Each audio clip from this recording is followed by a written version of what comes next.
小福，你姐和你不一样，她自幼在乡下长大，吃了很多苦，不像你一直跟在爹娘身边享福。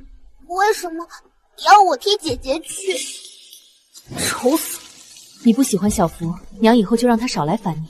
娘带你去休息，咱家东边最大的院子以后就是你的卧房。娘，我以后会更乖的，不跟姐姐抢东西了。你别送我走好不好？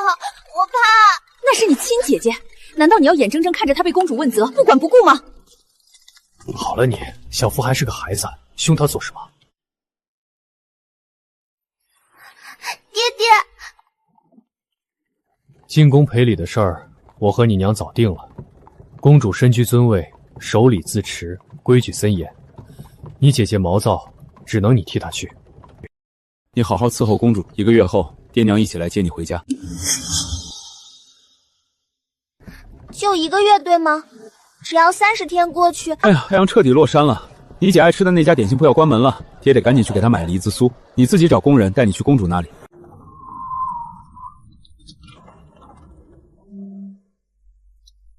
爹爹忘了，我也喜欢吃梨子酥。你就是尚书府千金那个背后骂我的人，不是说10多岁吗？怎么是个小屁孩？你不是骂我的江月，你是他妹妹江小福，对不对？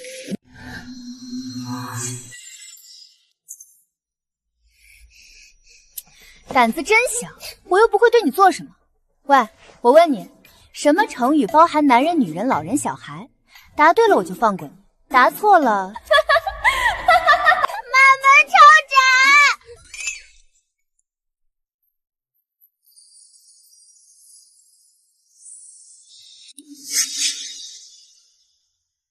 好妹妹，我终于等到了你，快帮我写功课。我母后最近给我出的题越来越难了，还要求我不能写寻常的普通答案。你聪慧，以后你帮我写功课，我可饶你大不敬之罪。肚子叫得吵死了，吃饱了再继续写。爹娘几个时辰没听见我肚子叫，我刚进宫不到1刻，他就听到了。你不喜欢？你喜欢吃什么？告诉我，我吩咐人做。我喜欢吃的，但娘说女孩子吃太多会变胖，不好看也不斯文。活在别人的眼里，就会死在别人嘴里。不把这一盘吃完，我饶不了你。以前在家都是娘陪着我睡，可自从姐姐回来，娘眼里就再也没有我了。现在就只剩下我自己了，我终于可以哭了吧？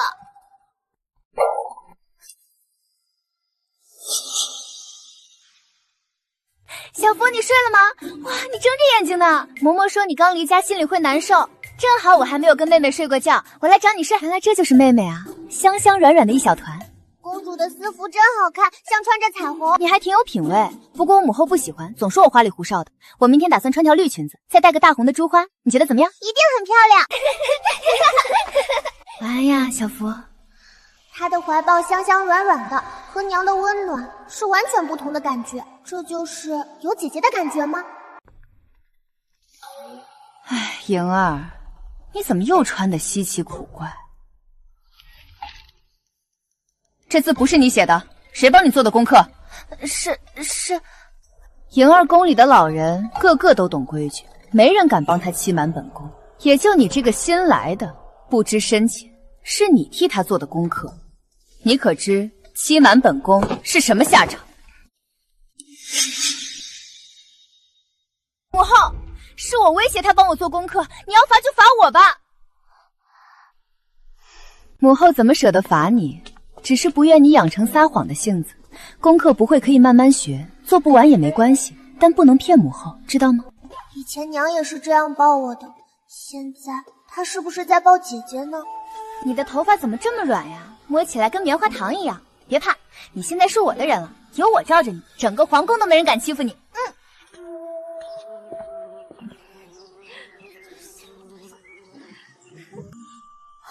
娘！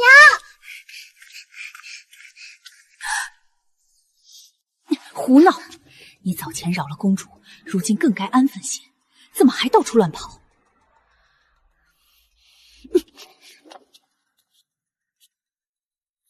这种娘你还惦记她干什么？你姐犯的错，她要你承担，说明她心里根本没有你。你都不如让我母后做娘，我早想要个妹妹跟我一起玩了。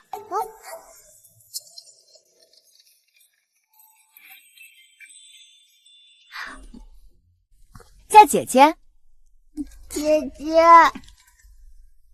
都听见没？她在叫我姐姐，以后我也是有妹妹的人了。1个月期限已经到了，爹娘为什么没有来接我？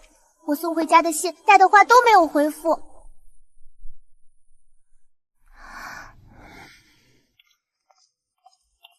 这事你不能告诉小福，他才7岁，若知道自己的爹娘不要他，定会伤透心。哪有父母会不爱自己的孩子？小福日日写信判归，他们却置之不理，满心只找失踪的江。说小福不要了，实在我处置。为什么？明明说好1个月就来接我的。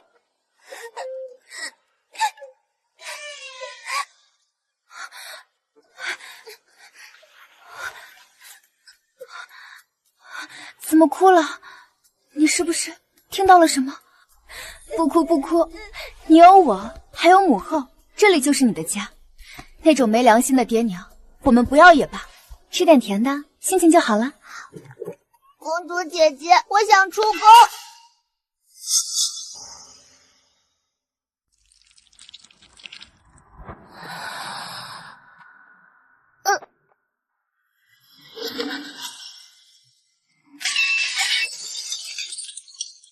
姓沈的，别以为你是公主我就怕你！你抢走我妹妹，有种就开门！把小福还给我！小福若少了一根头发，我做鬼也不会放过你们！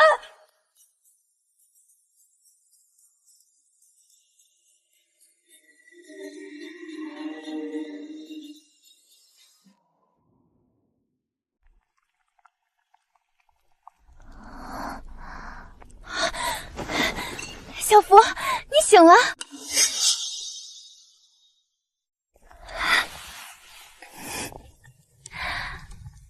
太好了，太医说你已经没事了，都怪我，我不知道你对那种果子过敏，我就是看你哭得伤心了，想让你吃点甜的。小福不要了，这5个字像催命符一样贴在我的心口。爹爹承诺的1个月之期是假的。为了防止我跑回家，他们连失踪的姐姐都懒得找。是不是身上还难受？公主不好了！宫门外有个野丫头在闹事儿。什么野丫头，也值得你这般大惊小怪？拖出去打发了便是。可那丫头，她自称是江小福姑娘的姐姐。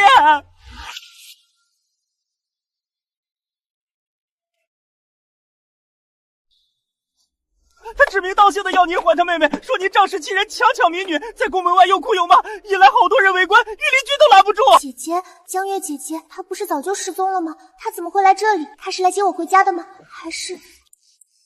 好一个江玉，还敢污蔑本公主抢民女！别怕，小福，有本宫在，绝不会让那个欺负你的坏女人靠近你半步。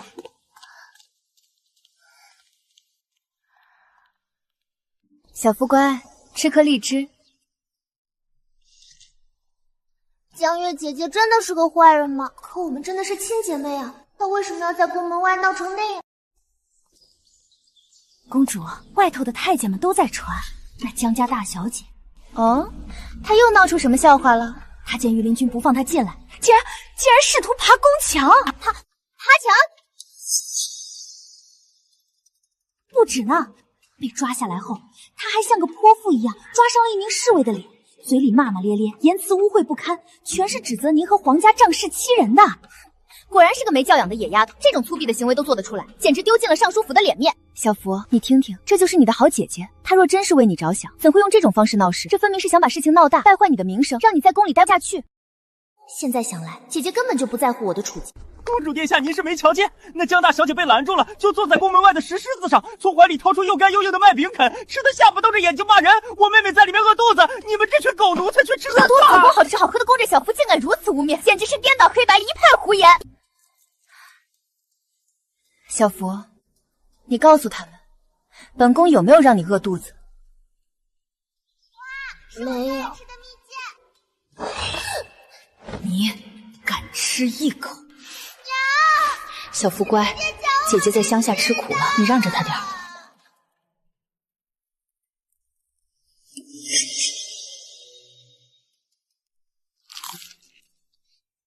公主姐姐最好啦。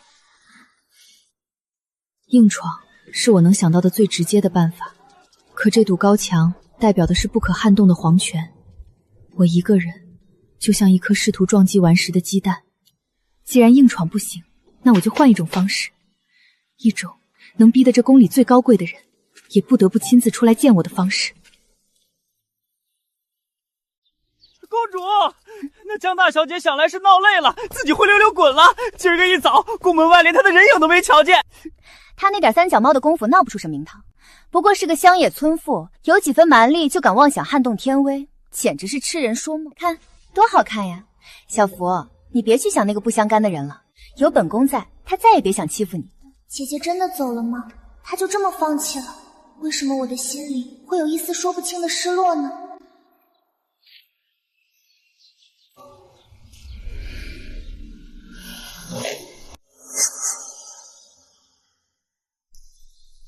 这可如何是好？赶他走！穿着孝衣跪在宫门口，可谁敢动穿孝衣的人？看这架势，是有天大冤情啊！姑娘，你是来喊冤的？我不是喊冤的，我只是想见见我妹妹。我叫江月，是江尚书的长女。我妹妹江小福1月前被永安公主请进宫中做客，至今未归。尚书府的小姐怎么弄得这么惨？公主请人做客，哪有1个多月不让家人探望的道理？父母还不在家，姐姐担心也是应该的。这皇家也太不近人情了。好个江月，竟敢跟本宫玩这种苦肉计！他以为穿身破衣服跪在那卖惨，本宫就会心软怕了他吗？小福，你别信他，他这是在演戏给外人看，故意败坏本宫的名声，就是想逼我放你走啊！公主姐姐，她真的是在演戏吗？可她看着我的时候，眼睛红红的，好像真的很担心我。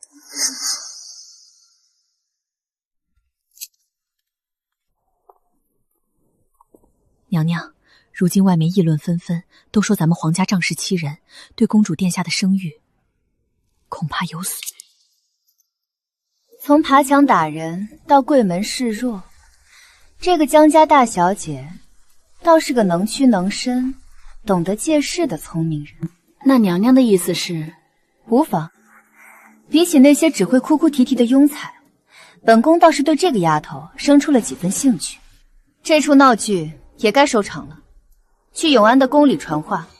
遵旨。公主殿下，皇后娘娘有旨。皇后娘娘口谕，永安公主即刻带江小福前往宫门，亲眼瞧瞧那位让满城风雨的江家大小姐到底是何来历。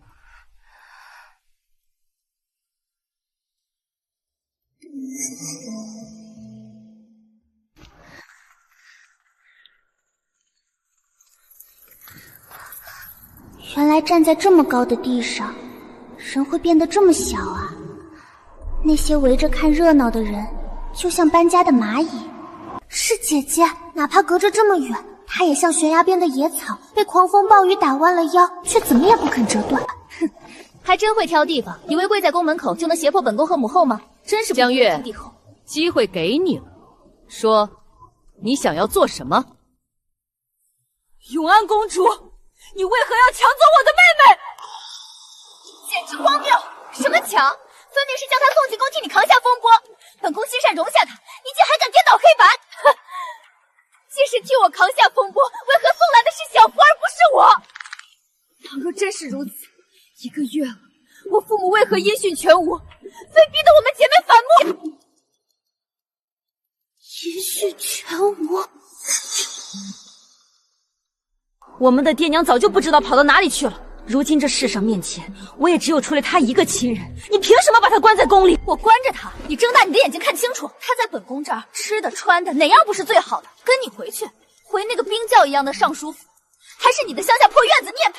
你给得了他这些吗？你只会欺负他，骂他丑，抢他的东西，你根本不配做他的姐姐。公主说的是事实，可为什么看到姐姐现在的样子，我的心会这么痛？我配不配？用不着你评判，你只看得见表面的光鲜，却看不见他藏在心底的恐惧。你只知道山珍海味，连他的忌口都一无所知。你把他当炫耀仁慈的工具，你根本不配拥有他。你休想！小福是我的好妹妹，只要本宫在，就绝不让让你这种坏女人再靠近他半步。他们都要我，可我只有一颗心，快要被扯碎了。够了。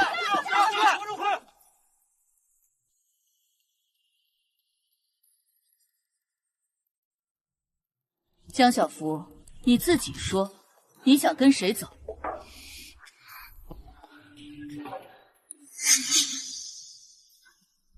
皇后娘娘的问题，我到底应该怎么回答？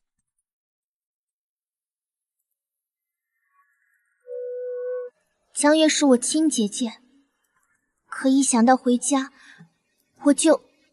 爹爹的笑容那么温和，可是……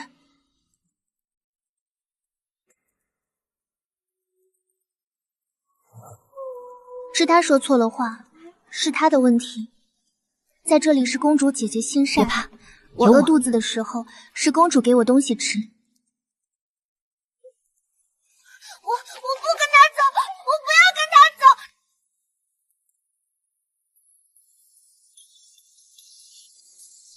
我拼了命来救的妹妹，竟然是这么看我的。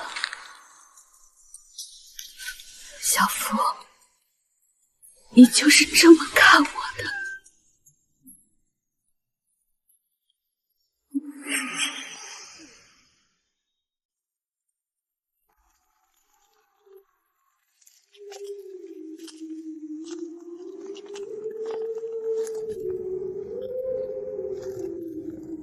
我如愿留在公主身边，可为什么我的心这么难受？姐姐最后那句浸满血泪的质问，像一根淬了冰的毒针，死死扎在我的心里。小福，你怎么了？那个坏女人终于走了，你怎么还不高兴？快尝尝御膳房新做的。我吃不下。我费心帮你赶走她，你该谢我才是。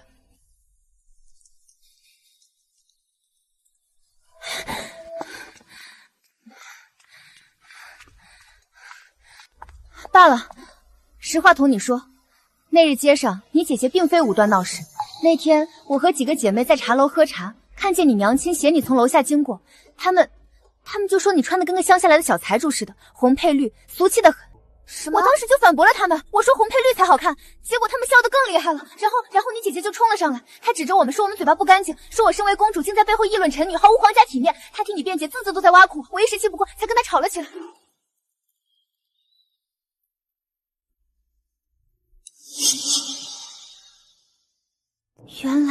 原来是这样。我不是故意要瞒着你的，我就是讨厌他那副样子，好像全世界就他最疼你似的。再说了，就算起因是这样，你爹娘把你送来是事实啊。在程楼下绝望的眼睛，我当着所有人的面指控他，可他从头到尾没有为自己辩解一句。你敢吃一口，丑死了！换掉！我信的全是假的。他骂公主是为我，那抢我果子呢？骂我丑呢？又是为了什么？我到底对他做了什么？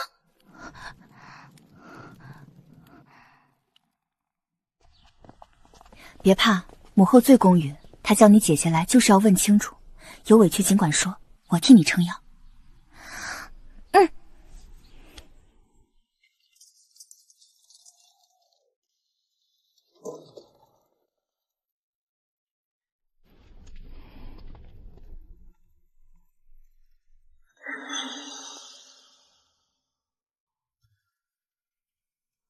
小福，过来。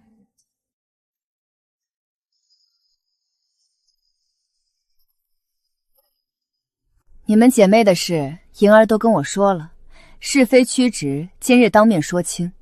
有什么话只管讲，本宫为你再给我撑腰，我不能怕。你为什么抢我的水果？回家第二天，娘亲特意给我做的水果拼盘，你二话不说全倒进了垃圾桶。那天我饿了一整晚，娘亲也不准我吃，听见没有？哪有你这么当姐姐的？江小福，你只记得我抢了水果，可记得那盘里有什么？有苹果、樱桃，还有葡萄。你从小对葡萄过敏，一吃就起疹子，喘不上气会死人的，你这个笨蛋！过敏？我怎么不记得？你当然不记得。每次你误食都是祖母抱着你求大夫救命，爹娘在京城享福，怎么会记得？传太医，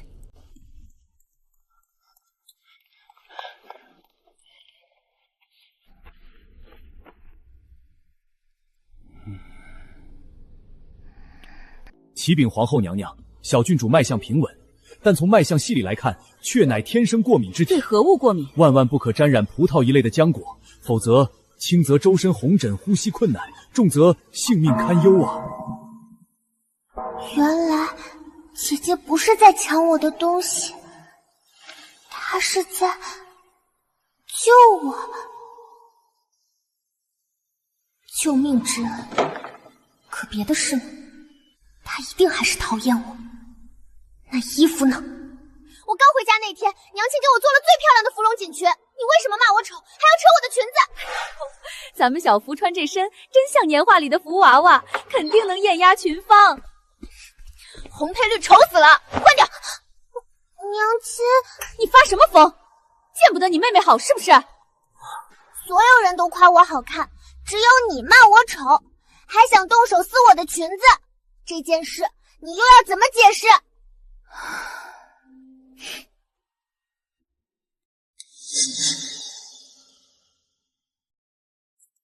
红配绿，江小福，尚书府是书香清流世家，那大红大绿的是暴发户穿的，京城官宦小姐皆以素雅为美。你穿成那样去赴宴，只会被人肆意取笑，连父亲的脸面都被你丢尽。我骂你丑，是让你赶紧脱下那身丢人现眼的东西。我是在教你规矩，可娘亲只会一味纵容，把你打扮成笑话推出去给人取乐。确实丑。莹姐姐，我想起来了，那天在街上，你穿的就是一身红配绿，晃得我眼睛生疼，一言难尽。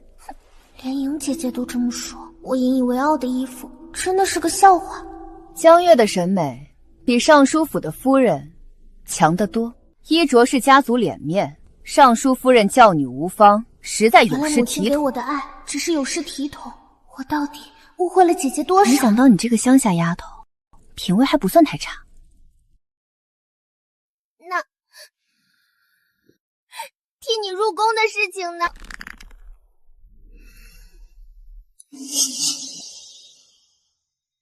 这件事总该是真的吧？你总不能说这也是为了我好。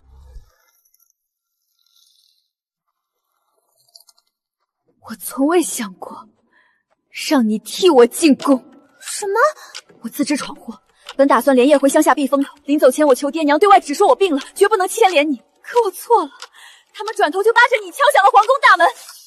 老爷，江月闹到宫门长跪了，他要是见到皇后，露出我们骗小福的事，欺君之罪，我们满门都要抄斩。慌什么？事到如今，只能先下手为强。怎么下手？小福，你还不明白吗？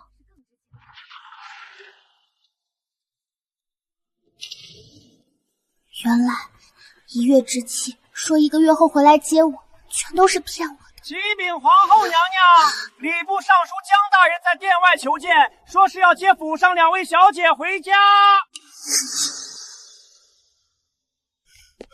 月儿，小福，爹爹的2个宝贝女，臣教女无方，惊扰了皇后娘娘与公主殿下。长女顽劣成性，幼女懵懂无知，偷偷跑进宫。求娘娘念在他们年幼无知，饶过他们这一次无心之过。孽障！你竟敢离家出走，在宫门胡闹，还不快跟我回家，向你母亲请罪！我的小福，心肝宝贝，爹爹带你回家，你娘熬了你最爱的鸡汤。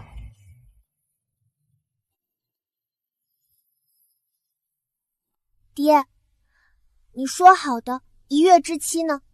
你说1个月后会来接我，我每天数日子，从1数到30，你没来，31天，32天，你还是没来。小福，爹爹是政务太忙。你不是忙，你是根本不在乎。你忘了我吃葡萄会死，你忘了我7岁生辰答应给我的长寿面。那天你只顾着陪客人，让我饿到半夜，连我入宫缘由你都要编造谎话蒙骗众人。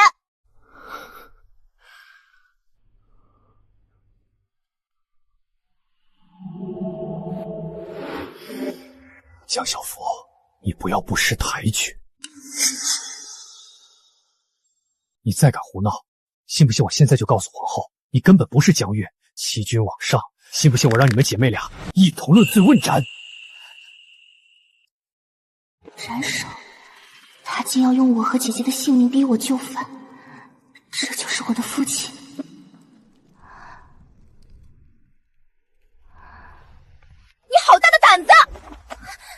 说，你当本宫和母后是死了吗？竟敢当着我们的面威胁本宫的伴读！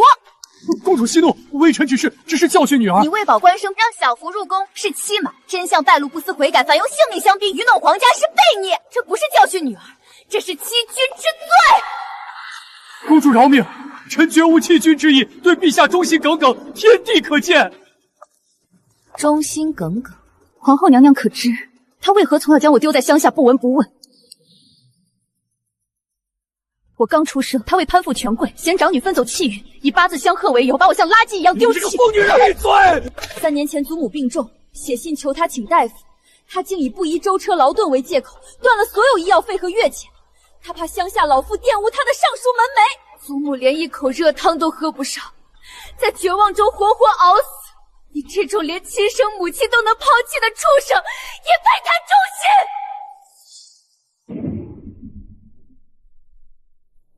为人子竟做出抛母弃养这等丧尽天良之事，触犯国之纲常，罪无可恕。来人，将江尚书打入天牢，彻查其虐待妻母一案。查清之前，任何人不得探视江家姐妹。娘娘饶命！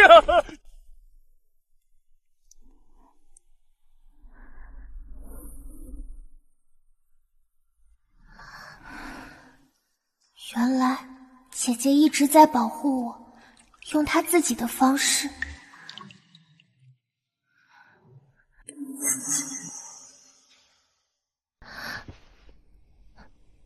姐姐，对不起，小福，对不起，是姐姐不好，没有保护好你，让你受委屈了。不是姐姐的错，是我太笨了，我什么都不知道。哭什么哭嘛，搞得本宫也想哭了。小福，你看，这是本宫命人送来的最实心的料子，明天就给你裁制新衣。小福，把这碗我亲手熬的莲子羹喝了，补身体最好。哼，来人，把琴师请来，本宫要亲自教小福弹琴，陶冶情操。女儿家在外行走，须得学点防身的功夫。来，姐姐教你，往后有人敢欺负你，就专往他眼睛和下3度招呼。江月，你粗鄙无闻，带坏小孩子！公主娇生惯养，不知人间险恶。好妹妹，女子以德为先，好好看看，德行不能保护你，贱能。小福，去院子里跟我练基本功。我到底该听谁的？小福真聪明，以后定能成为京城第一才女。手抬高，下盘要稳。记住了，这是断肠草，这个穴位打下去，能让人瞬间昏厥。像这样被人争相惦念的甜蜜牵绊，足足7年，我从前做梦都不敢盼来这样的幸福。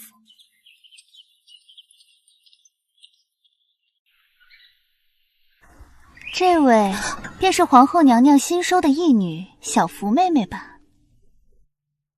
这位是丽嫔娘娘，还不快见过娘娘？见过娘娘，真是个好福气的孩子。寻常人家的女儿能进宫已是祖上积德，妹妹却能得皇后娘娘亲眼，一跃成了公主的姐妹，这份造化真是羡煞旁人。是皇后娘娘和公主姐姐心善，心肠敌然是良善的，可深宫之中礼法规矩重于性命。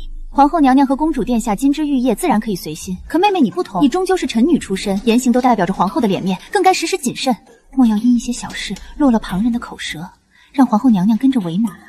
若真有朝一日公主对你失了新鲜感，你这来路不明的身份，怕是会成为皇后娘娘身上洗不掉的污点呢。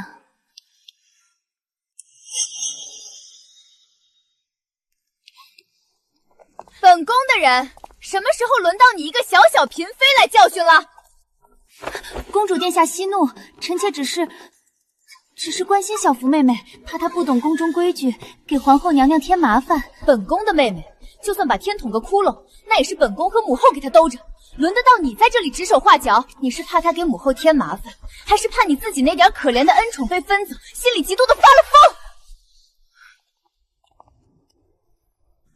看好了，姐姐教你对付这种人，一句话就够了。丽嫔娘娘，您刚才说我这个义女的身份来路不明，是皇后娘娘身上的污点。您的意思是，皇后娘娘的决定是错的吗？这是死局，认则大不敬，不认则无礼。我没有，公主明鉴，我不是这个意思。臣妾身体不适，先行告退。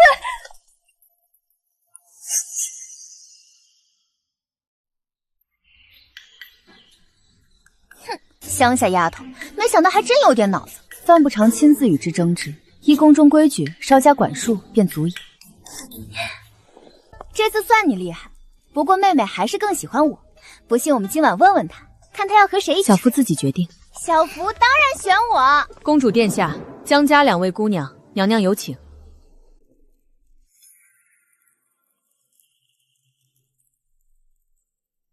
都坐吧。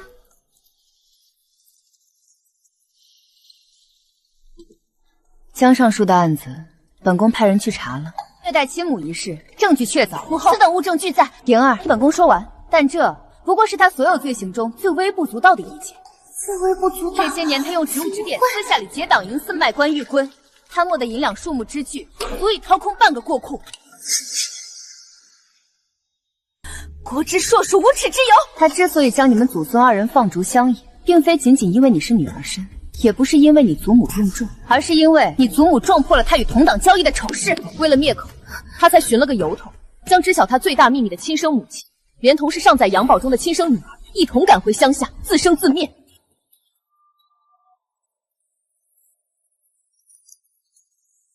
我早就知道他不是好人，但他比我想象的还要恶毒。那爹娘他们会怎么样？他犯下的是国法，等待他的自然是国法的制裁。小福，从今往后，你和江月与他再无干系，你们要做的是向前看。冷，好冷。别怕，小福，都过去了，有姐姐在，谁也不能再伤害你。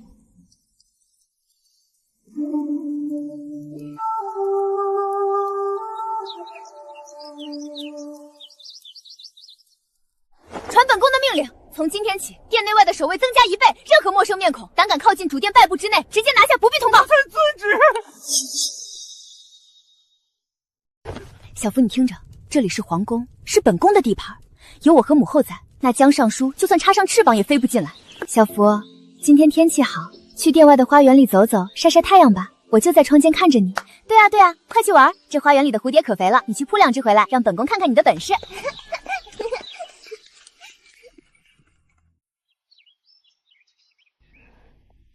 小郡主，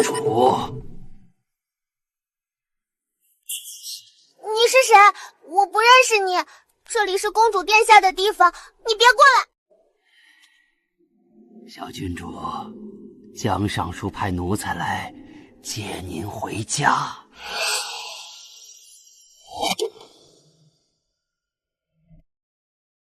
小郡主，跟属下回家吧，尚书大人在等您。他派人来接我，是去陪他赴死吗？还是……小郡主得罪了。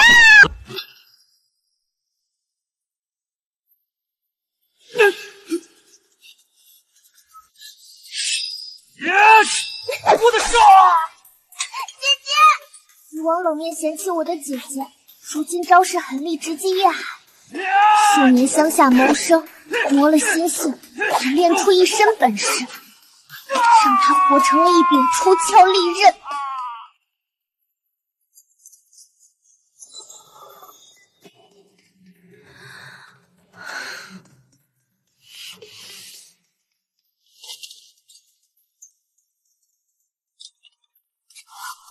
他也会害怕，可他为了我，面对刀锋从未后退过一步。谢谢你。说，谁派你来？是江尚书，是江尚书大人命小的这么做的。尚书大人说，只要能将小郡主带出宫，他就有筹码让皇后娘娘投鼠忌器，饶他一命。他也是走投无路了。我们小福最坚强了，跌跌呼呼就不痛了。嘘，别告诉你妈，我们小福才是爹的掌上明珠。公主，把这个狗奴才的嘴给我堵上，拖下去，严加拷问。小福，别怕，姐姐在，没事的，一切都过去了。那个男人再也伤不到你了。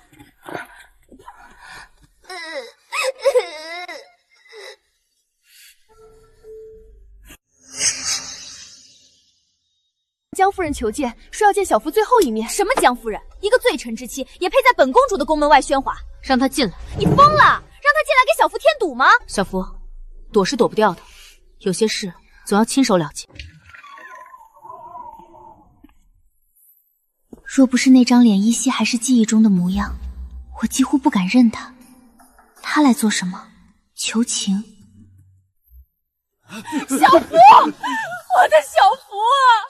娘知道错了，娘以前是猪油蒙了心，被你爹那个给骗了，都是他偏心，是他非要把你送进宫顶罪，我一个妇道人家拦不住啊！哦，当初在御花园一把推开小福，大骂他哪来的脸叫我娘的人，莫非不是你？都是你爹逼我的，我都是为了小福好啊！小福，你一定要相信母亲啊！你要把母亲的话记清楚，告诉所有人啊！小福，娘不求你去救你爹，娘只求你念在母女一场的份上，去跟皇后娘娘求求情。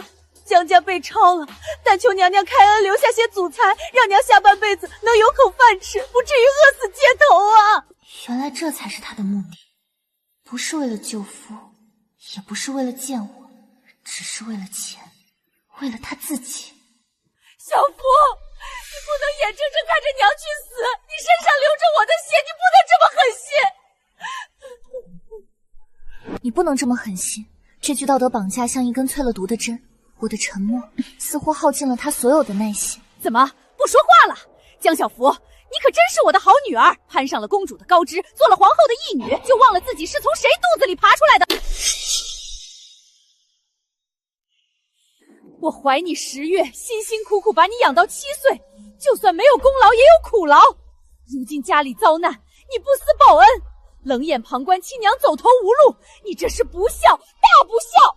你以为待在宫里就高枕无忧了？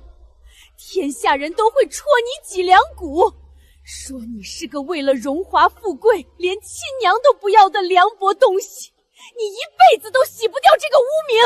够了！你算个什么东西？敢在本公主的店里教训我的人！来人，把这个满嘴喷豆的疯婆子拖出去，掌嘴30，扔出宫门！啊！你们干什么？放开我！慢着，公主，让他说，这是小福的心结，旁人解不了。今日若不亲手斩断，这根刺会跟他一辈子。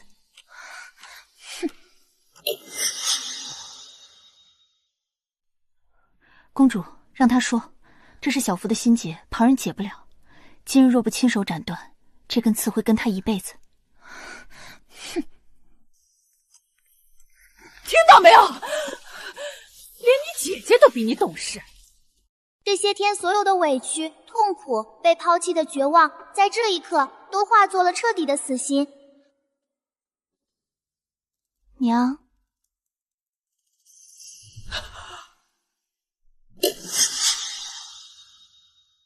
还有吃饭的时候，我最爱吃厨房里婶做的糖醋鱼，每次只要有这道菜，我都能多吃半碗饭。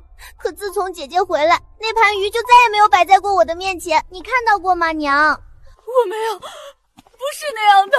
那天晚上我发烧，你终于来了，却连我的床边都没有走进，你留下我一个人在黑暗里烧得越来越糊涂。你爱的只有你自己和江家的富贵。我没脸活了！我10月怀胎生下你，一把屎一把尿把你拉扯大，没有功劳也有苦劳。那天晚上我发烧，你终于来了，却连我的床边都没有走进，你留下我一个人在黑暗里烧得越来越糊涂。娘，你可知道那天晚上我以为自己就要死了，你爱的不是我，也不是姐姐，你爱的只有你自己和江家的富贵。我没脸活了！我10月怀胎生下你，一把屎一把尿把你拉扯大，没有功劳也有苦劳。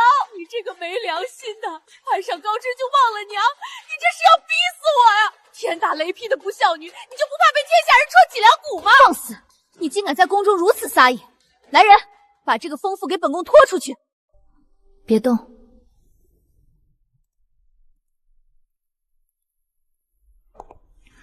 你不是说我们是不孝女，是你的累赘，逼得你没脸活下去吗？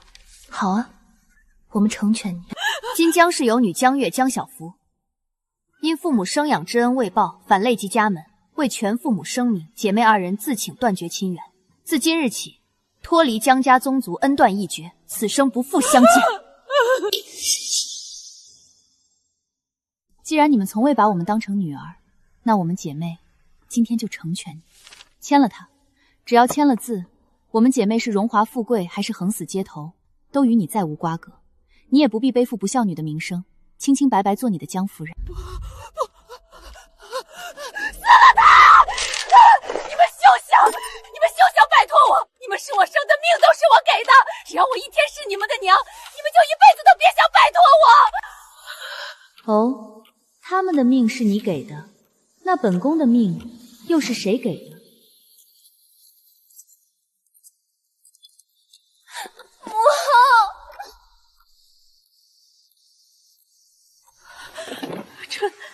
臣妇参见皇后娘娘。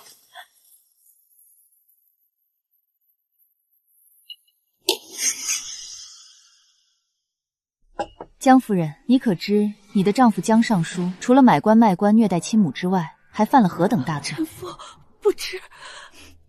他为了自保，在狱前痛哭流涕，将所有罪责都推到了你的身上。不可能，老爷他不会这么对我的。他呈上了供状，他说多年来是你贪慕虚荣，逼迫他与同僚勾结，私下受贿，是你嫌弃乡下的婆母和长女丢了脸面。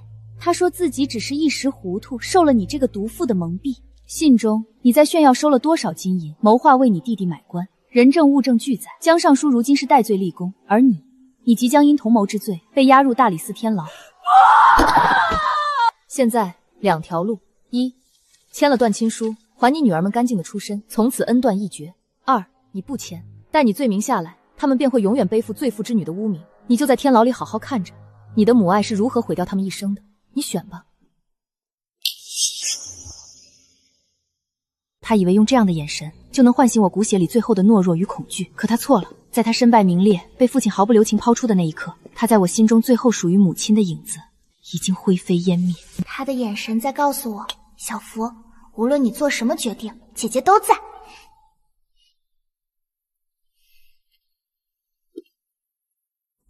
你敢！你这个孽障！将这罪妇拖去大理寺，听候发落。你们不得好死！我诅咒你们！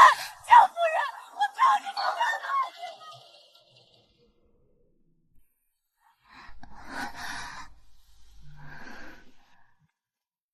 都过去了。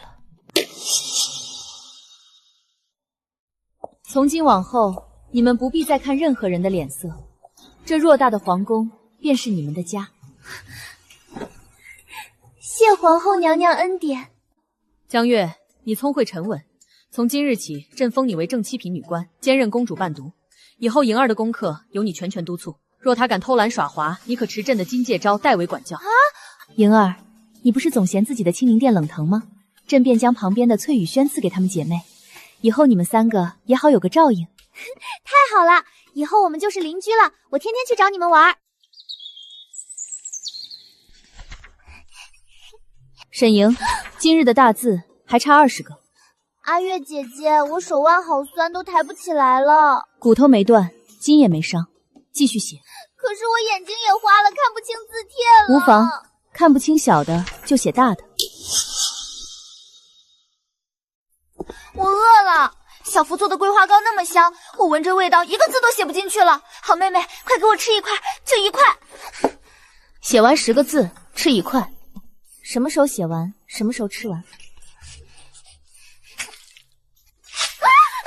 妹妹，快来救救我！你姐姐她欺负我。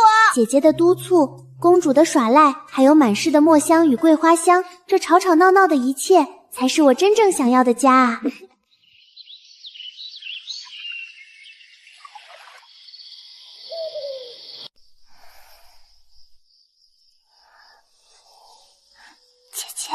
睡不着吗？姐姐，你怎么会知道那么多事儿？你怎么知道我对葡萄过敏？连我自己都快忘了。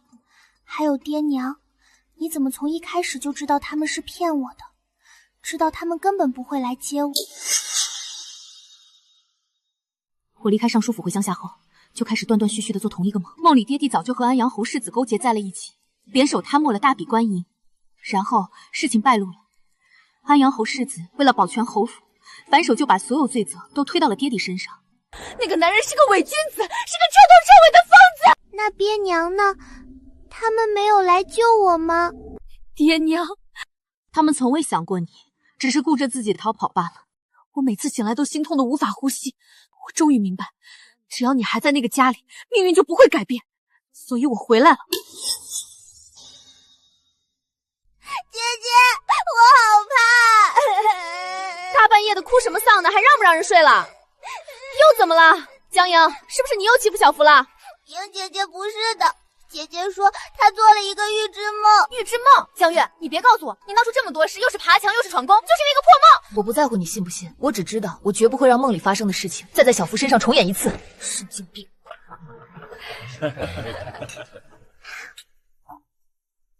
安阳侯携世子到。是安阳侯世子，当真是风姿帝绝。听说他不仅文采斐然，还悲天悯人，时常救济平民呐。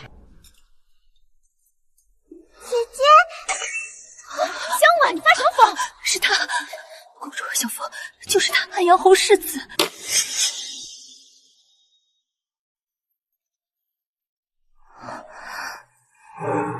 站住！见过永安公主，在下。本宫知道你是谁，安阳侯府的世子是吗？离这么近做什么？你身上的熏香熏得本宫头疼。公主殿下，在下只是见这位小妹妹可爱。小妹妹，江小福是母后亲封的义女，本宫的义妹。论身份，你见了她也该称一声郡主。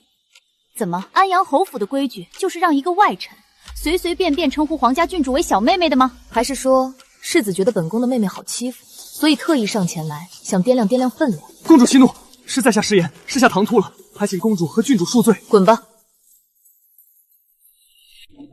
姐姐，我好怕。别怕，有我跟公主在，她不敢动你。今天是有本宫在，能当众给她没脸。可千日防贼总有顾不到的时候，她今天吃了这么大一个亏，绝不会善罢甘休。我们不能总是被动的躲着她，等她出手。莹姐姐，你说的对，他是个伪君子，就一定有破绽。梦里他宠妾灭妻，虐待家婢，甚至暗中给安阳侯下毒。只要我们去查，就一定能找到证据。说的对，与其等着被蛇咬，不如主动出击，把蛇打死。查他，本宫别的没有，人手管够。本宫可以动用皇家暗卫，但是他们不知道该从何查起。我知道，我可以把我梦里记得的细节，他藏匿证据的地方，接触过的可疑的人，全都写下来，由我指引，你的人执行。启禀公主，已查实世子在城南有外宅金屋藏销，名下商铺账目亏空，与地下赌场有染。书房中更搜出与朝中御史结党营私的密信。太好了，就算不能立刻让他身败名裂，也足以让父皇对他产生恶感。姐姐，怎么了？这些不都是证据吗？太顺利了，一个心机深沉到能伪装10几年的人，会这么轻易让私宅被找到，会留下这么明显的账目漏洞。贪财、好色、拉拢同僚，这些都是无关痛痒的小辫子，顶多罚俸禁足。可我梦里见到的是人命，是剧毒，是足以让他掉脑袋的滔天大罪。他像是故意抛出这些鱼饵，让我们以为钓到了大鱼，从而放弃追查他真正致命的罪证。我们中计了。你的意思是，他察觉到我们在查他，所以将计就计，设了个陷阱。公主殿下不好了！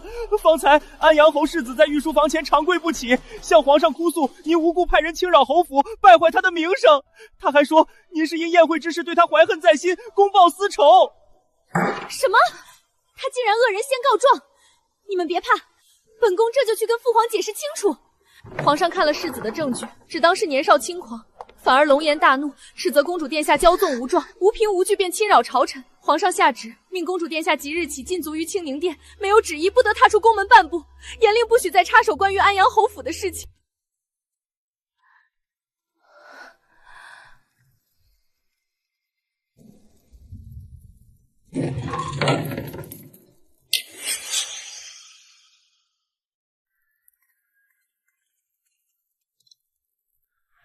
这是我司所有的私房钱，够你们在宫外行事。这玉牌是母后私下给我的人手信物，承袭百草堂的掌柜是他的人，你们凭此牌调动，父皇进了我的族，只能靠你们在暗处行动了。暗卫路线已经暴露，他必然加倍警惕，我们该从何查起？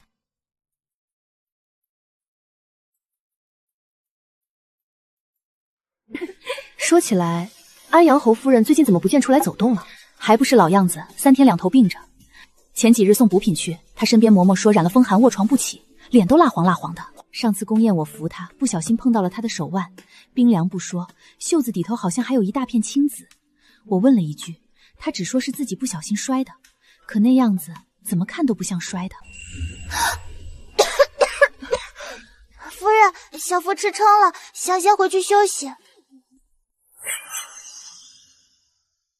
安阳侯世子在朝中经营多年，党羽众多，若不一击致命的铁证，单凭暗卫查到的那些东西，动不了他的根基。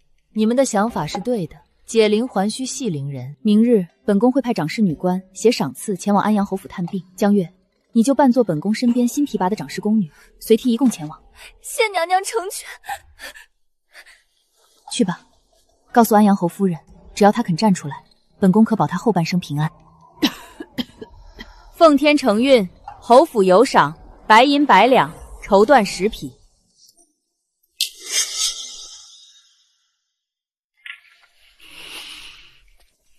夫人，这是皇后娘娘赏赐的燕窝羹。我不小心摔的。夫人，我不是来问您伤是怎么来的，我是来告诉你，这一切可以结束了。皇后娘娘都知道了，娘娘派我来就是想问您一句，这样的日子您还想过多久？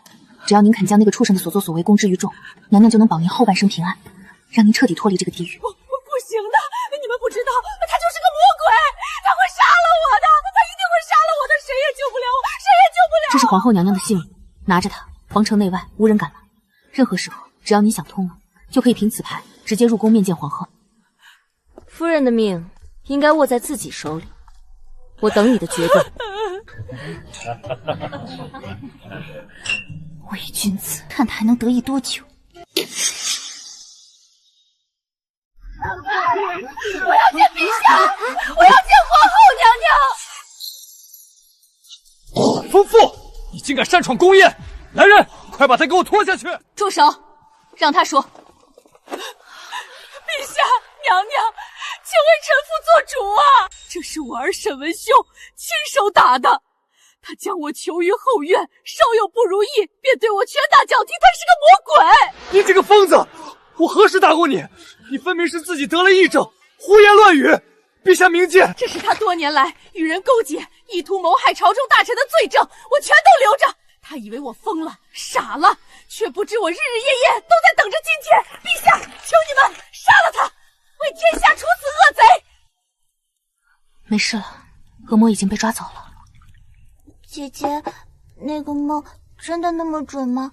你是不是真的能看到未来？对啊，江瑶，你老实交代，你是不是什么山里的精怪转世，会什么妖术？小福、莹儿，其实这世上并没有什么神奇的预知能力。所谓的梦，与其说是预知，不如若是一段我不愿再想起的记忆。那不是梦，那是我上辈子亲身经历过的绝望。所以当我重来一次，我便发誓，那个故事里的一切，我绝不会让它再发生。是因为我见过太多像他那样的人。你们是我最好的姐姐，像我的家人一样。我明白了，你不是能预知未来，你只是比我们任何人都更爱小福，更害怕失去他。都过去了，江月，你很聪慧，也很有勇气。论心性坚韧，无人及你。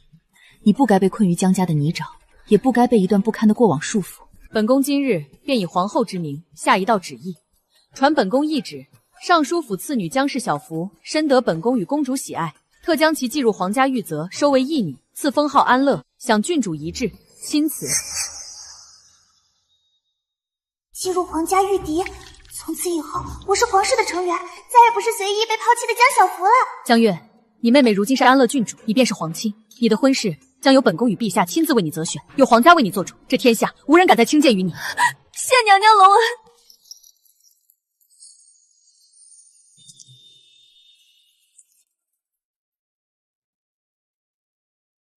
以后这里就是你的家，有本宫在，再也无人能伤你分毫。